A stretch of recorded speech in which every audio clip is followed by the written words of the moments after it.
साधना शुरू करने के पहले शरीर को, अपने मन को, अपने आत्मा को कैसे तैयार करें, इसके क्रम में ये दूसरा भाग है।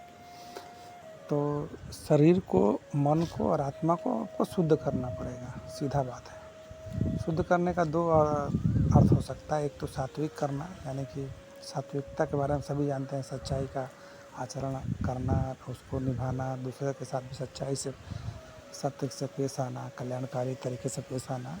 और दूसरा ये हो सकता है कि आपको दुनिया का जो मोह माया लोभ है, इसका प्रभाव, आपके जो तमस है दुनिया का, उसका प्रभाव आपके शरीर, मन और आत्मा पर ना पड़े। जैसे कि सात्विक भोजन करना और लोगों के प्रति अच्छे विचार रखना, या तो फिर विचार शून्य होना, न लेना न देना वाला हिसाब है। और आत्मा का मतलब कि भजन, प्रवचन, सत्संग में आत्मा को लगाना, भलाई के कामों में लगाना। इस तरह की चीज़ें जब हो जाएंगी, जब शरीर, मन, आत्मा इस तरह के कामों में जब परिपूर्ण हो जाएगा, इसके बाद आप जब साधना पर आगे बढ़ते हैं तो साधना आपका अवश्य सफल होता है।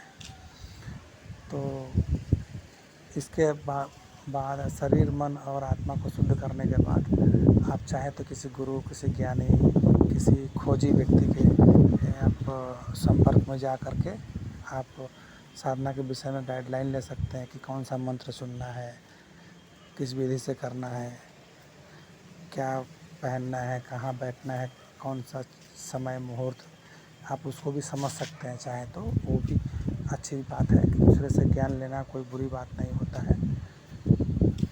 और इतना करने के बाद आप अगर मंत्र का चुनाव आप किसी गुरु व ज्ञानी से नहीं ले पा रहे हैं, अगर स्वयं से लेना है, तो अगर शास्त्र का अध्ययन कर रहे हैं, साधना के ऊपर जो भी शास्त्र है, ग्रंथ है, उसको पढ़ रहे हैं, तो वहाँ से आपको उसका मार्गदर्शन मिलेगा।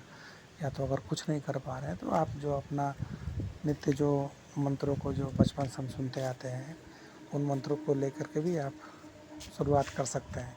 जैसे जयंती मंगला काली, जैसे सर्वमंगल मांगल्ये, जैसे कर्पूर गौरम करुणावतारम, इस तरह के मंत्रों का आप 108 बार जप करके अपनी साधना को शुरुआत कर सकते हैं। ठीक है। इष्ट बनाने का कोई ऐसा कुछ फिक्स नहीं है। आप परमात्मा को ध्यान में रख करके कि कोई भी एक मंत्र जब जाप करेंगे तो एक प्रकार से आपका वो माहौल तैयार होगा, शरीर के अंदर, मन के अंदर, आत्मा के अंदर एक अभ्यास तैयार होगा। तो इस तरह से आप अगर शुरू करते हैं तो आपका साधना सफलता की तरफ बढ़ने लग जाता है। साधना का ये प्राथमिक मतलब प्राइमरी लेवल है। उम्मीद करता हूँ समझ गए हैं। बाकी अगले वीडियो में।